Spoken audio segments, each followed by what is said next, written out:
दोस्तों कुछ स्टूडेंट ऐसे हैं जिनका कहना है कि सर अगर गवर्नमेंट कॉलेज नहीं मिल पाता है कम मार्क्स आने की वजह से, तो क्या सर प्राइवेट कॉलेज में एडमिशन हो जाएगा? सर इसका क्या प्रोसेस है? तो देखिए दोस्तों, आप लोग ध्यान से समझिएगा। एससीईआरटी की तरफ से एक और चांस आपको दिया गया है। अब ये क्या है आप लोग, चलिए मैं आपको प्रोस्पेक्टस एक बार शो करता हूँ। दोस्तों जो चांस दिया गया है आपको वो ये है 23 अगस्त को। मतलब इसका मतलब ये है दोस्तों, देखिए दोस्तों, जब आप फॉर्म फिल करते हैं तो उस टाइम क्या होता है, आपको चांस दिया जाता है, उसमें आपको चॉइस फिलिंग का ऑप्शन दिया जाता है। उसमें क्या होता है, जब आप फॉर्म फिल करते हैं तो आपको गवर्नमेंट कॉलेज भी आप फिल कर सकते हैं और प्राइवेट कॉलेज भी आप फिल कर सकते हैं। इसका मतलब ये है कि आप जो है ना सिलेक्ट करते हैं कि मुझे कौन से कॉलेज में एडमिशन चाहिए। तो सभी स्टूडेंट गवर्नमेंट कॉलेज तो सभी स्टूडेंट सिलेक्ट करते हैं। कुछ स्टूडेंट ऐसे होते हैं जो प्राइवेट कॉलेज फिल नहीं करते। इस सिचुएशन में होता क्या है दोस्तों कि जब मान लीजिए कुछ स्टूडेंट ऐसे हैं जिनका जो है ना इंट्रेंस एग्जाम में अगर मान लीजिए कम मार्क्स आते हैं, तो इस सिचुएशन में होगा क्या, अगर वो ओनली गवर्नमेंट कॉलेज फिल करें है ना, तो मान लीजिए कट ऑफ लिस्ट में उसका नाम नहीं आता, मतलब कि उसके मार्क्स जो है कम पड़ जाता है। तो इस सिचुएशन में अगर जिन्होंने ओनली गवर्नमेंट कॉलेज फिल किए हैं तो उनको प्राइवेट कॉलेज अलॉट नहीं हो पाएगा, मतलब उसका प्राइवेट कॉलेज नहीं मिल पाएगा। बट दोस्तों देखिए, यहाँ पर आपको यही ऑप्शन दिया गया है। यहाँ पर मतलब आप एडिट कर देंगे ना चॉइस फिलिंग को, तो आपका प्राइवेट कॉलेज में एडमिशन हो जाएगा। अब आखिर ये क्या है, यही तो आपका मतलब कि यही तो दोस्तों यहाँ पर बता दिया गया है एससीईआरटी की तरफ से। बट स्टूडेंट जो है ना समझ नहीं पाते और यही गलती कर देते हैं वो। तो यहाँ पर अगर आपने, अब दोस्तों आप लोग समझ गए होंगे कि मैं आपको क्या कहना चाहता हूँ। जब आप अगर आपने देखिए दोस्तों, जब अगर आपने जो है ना ओनली गवर्नमेंट कॉलेज फिल किए हैं, अगर आपके मार्क्स इंट्रेंस एग्जाम में कम आते हैं और आप चाहते हैं कि मेरा प्राइवेट कॉलेज में एडमिशन हो जाए, अगर गवर्नमेंट कॉलेज में नहीं हो पाता है तो इस सिचुएशन में आपको जो है ना 23 तारीख को एक और चांस दिया गया है। फॉर्म को जो है आप एडिट कर सकते हैं। एडिट में आपको क्या करना है कि आपको प्राइवेट कॉलेज भी फिल कर देना है। मतलब कि ऐसे स्टूडेंट जिन्होंने ओनली गवर्नमेंट कॉलेज फिल किए थे और उन्हें लगता था कि मेरा गवर्नमेंट कॉलेज में एडमिशन हो जाएगा, इतना मार्क्स आ जाएगा, तो मैं प्राइवेट कॉलेज फिल नहीं करता हूं या नहीं करती हूं। तो दोस्तों अब उन्हें लग रहा है कि मेरे मार्क्स जो है कम आएंगे, मुझे कम चांस है कि प्राइवेट गवर्नमेंट कॉलेज में एडमिशन हो पाएगा, ठीक है ना, मेरा कम चांस है कि गवर्नमेंट कॉलेज में एडमिशन हो पाएगा। तो इस सिचुएशन में उन्हें लगता है कि चलो मैं प्राइवेट कॉलेज में एडमिशन ले लेता हूं, ठीक है ना, क्योंकि दोस्तों गवर्नमेंट कॉलेज में मान लीजिए कट ऑफ ज़्यादा जाता है। तो अगर आप दोस्तों ओनली गवर्नमेंट कॉलेज फिल करते हैं ना, जब आपने फॉर्म फिल किए थे उस टाइम अगर आपने ओनली गवर्नमेंट कॉलेज सिलेक्ट किए थे, तो इस सिचुएशन में आपको प्राइवेट कॉलेज नहीं अलॉट किया जाएगा। तो इसलिए एक और चांस दिया गया है। यहाँ पर आप एडिट कर सकते हैं और सभी स्टूडेंट एक बार चेक कर ले कि क्या उन्होंने प्राइवेट कॉलेज फिल किए हैं या गवर्नमेंट कॉलेज। यहाँ पे सभी का जो है वेबसाइट ओपन हो जाएगा जब आप रजिस्ट्रेशन नंबर जो है फिल करके चेक करेंगे। तो अब देखिए दोस्तों, जिन्होंने ओनली प्राइवेट कॉलेज फिल किए थे एक बार ये भी चेक कर लें, क्या हो सकता है किसी ने गलती से प्राइवेट कॉलेज ओनली फिल कर दी हो, गवर्नमेंट कॉलेज ना किए हो। तो इस सिचुएशन में क्या होगा दोस्तों कि आपका कितना भी मार्क्स आ जाए आपको प्राइवेट कॉलेज ही मिलेगा, गवर्नमेंट कॉलेज नहीं मिलेगा। अब आप बोलेंगे सर मेरा मार्क्स तो बहुत ज़्यादा है फिर भी मुझे प्राइवेट गवर्नमेंट कॉलेज क्यों नहीं मिला, प्राइवेट कॉलेज क्यों मिला। तो दोस्तों चॉइस फिलिंग में आपने ही प्रेफरेंस फिल किया, मतलब कि आपने ही सिलेक्ट किया है कि मुझे प्राइवेट कॉलेज में ही चाहिए। तो इसलिए ध्यान रखना, क्योंकि मशीन जो है ना वो ऑटोमेटिक आपका जो है ना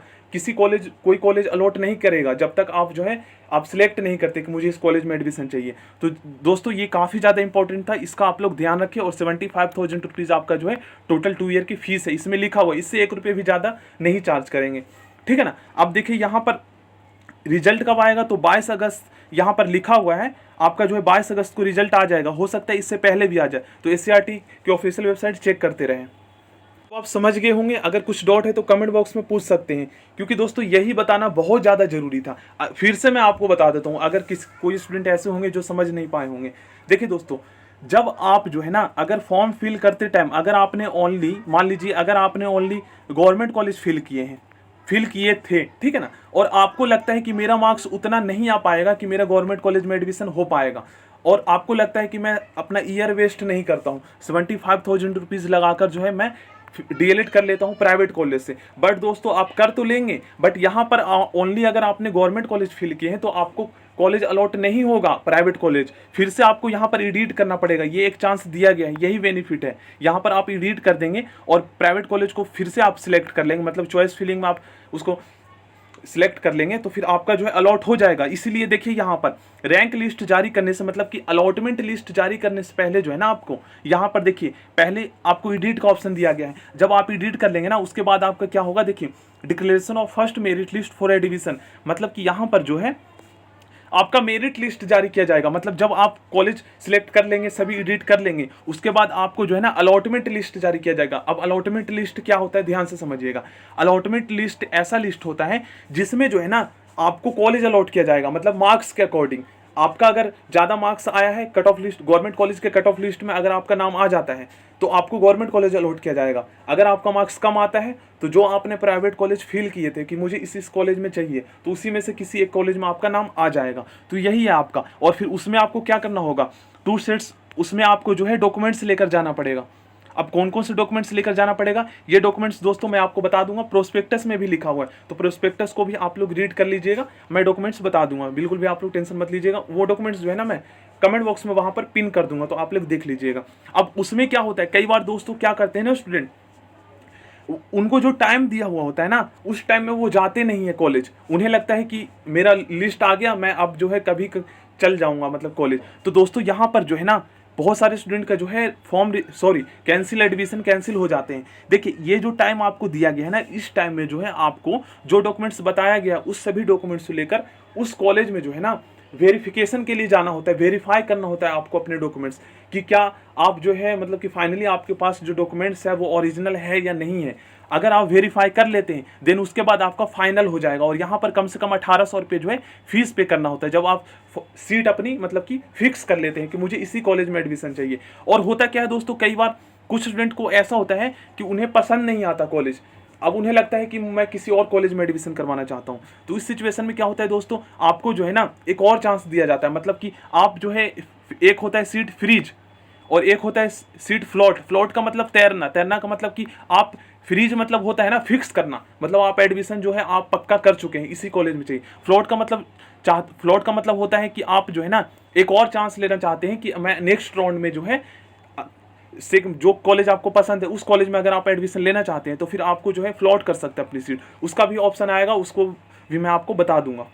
जब आप सीट फ्लॉट करते हैं ना तो उसमें सेकंड लिस्ट में आपका फिर नाम आएगा। बट दोस्तों कई बार स्टूडेंट पता है क्या करते हैं, वो करते क्या है कि सीट को फ्लॉट कर देते हैं और डॉक्यूमेंट्स वेरिफिकेशन के लिए नहीं जाते हैं, मतलब ऑनलाइन घर पे कर देते हैं सीट को फ्लॉट।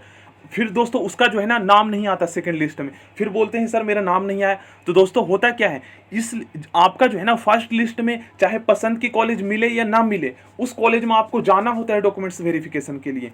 जब आप जाते हैं डॉक्यूमेंट्स वेरिफिकेशन करवा लेते हैं, उसके बाद दोस्तों आपको जो है ना, जब डॉक्यूमेंट्स वेरिफिकेशन करवा लेते हैं उसके बाद दोस्तों आप जो है सीट को फ्लॉट करते हैं। फिर जब आपको कॉलेज अलॉट किया जाता है तो उसमें जो डॉक्यूमेंट्स वेरिफिकेशन आपने करवाए हैं उसका स्लिप लेकर उस कॉलेज में जाना होता है जहां पर आप चाहते हैं कि इसमें मैं फाइनल करना चाहता हूं। तो सेकंड में भी, फर्स्ट में भी जाना पड़ेगा और सेकंड में भी। फर्स्ट में अगर नहीं जाएंगे तो सेकंड में आपका जो है नाम ही नहीं आएगा, क्योंकि डॉक्यूमेंट्स वेरिफिकेशन करवाना जरूरी है।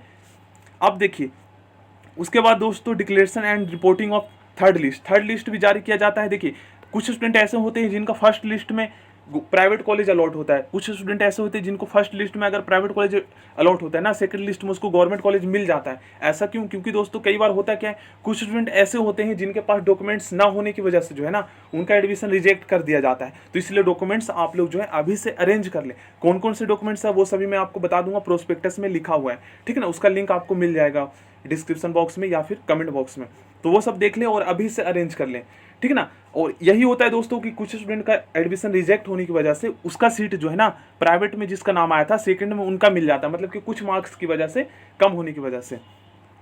अभी यही सब मोस्ट इंपॉर्टेंट इन्फॉर्मेशन था, तो इसका आप लोग ध्यान रखें और इसको जो है प्लीज़ आप लोग जरूर जो है एडिट कर लें, नहीं तो दोस्तों फिर आपका जो है नुकसान इसमें होगा। So thank you, next video मिलते हैं। कुछ भी डाउट है तो कमेंट बॉक्स में जरूर पूछ लीजिएगा।